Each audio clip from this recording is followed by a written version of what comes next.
primeira questão não é nem estabelecer um rótulo se vocês estão se desencontrando por aspectos idiosincráticos ou culturais, ou seja o que for.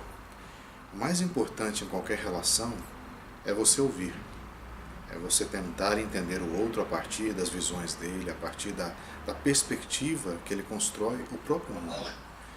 Então talvez seja um momento em que ambas as partes não estejam se ouvindo, não estejam se comunicando dentro dos padrões que são necessários para que essa relação ocorra.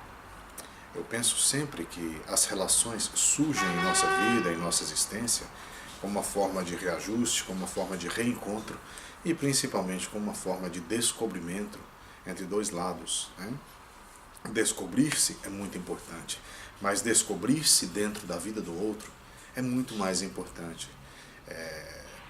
Talvez essa visão, vamos dizer assim, invertida, não sei se podemos dizer invertida, ela possui um significado muito especial, porque você começa a se entender a partir da necessidade que o outro tem sobre a sua existência. Então não é somente na relação mestre-aluno, mas na relação marido-mulher, na relação entre amigos, na relação entre pessoas de uma mesma profissão, né? Nós estamos muito mais acostumados ao conflito e ao confronto do que simplesmente ouvir, do que simplesmente aceitar o ponto de vista do outro. Esse conviver, ou seja, conviver, ele nos obriga a uma série de outras visões que eu acho que podem ser até muito mais interessantes do que uma visão natural, uma visão normal.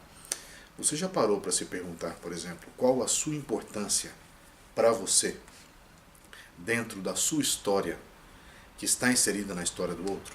Veja bem, não é a importância da sua história na história do outro, é a importância de como você se sente na sua história estando inserido na história do outro.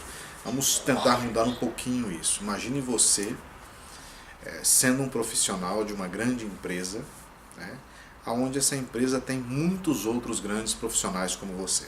Então, como você se sente estando inserido na sua história, que é o seu sonho, ser esse profissional que você está realizando, mas dentro de um universo ou de uma atmosfera onde existem tantos outros iguais, se não melhores que você.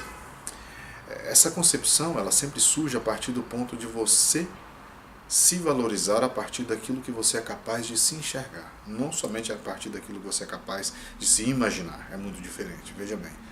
A ideia, quando nós nos compreendemos a partir dos olhos dos outros, ou a nossa necessidade, ou a nossa não necessidade, ou quando os outros simplesmente demonstram que nós não somos importantes, como você vai se entender em meio a tudo isso?